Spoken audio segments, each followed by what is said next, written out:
رجال. هو فيه واحد يكره شغلا هو شاطر فيه. شاطر؟ ايش شاطر؟ ده انا يا سيدي اشطر واحد.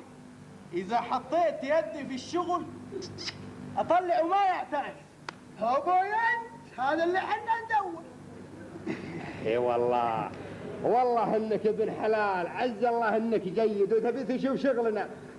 رجال هدي وجيد وعارفين عن شطارتك وزين شغلك. شطارة؟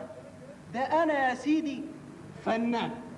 تعرف يعني ايه فنان؟ هذا ما يعرف. يعني اسوي اللي يعجز عنه غيري. عجيب. ابويا اقول عز الله عنك الرجال اسنا من نسلنا. ايه في شغلي واعتبر استاذ للجميع. اي واحد فيهم يعجز عن اي حاجه يجي يسالني واحل كل عقد. ابويا حنا وش نبيك الا الفك العقد.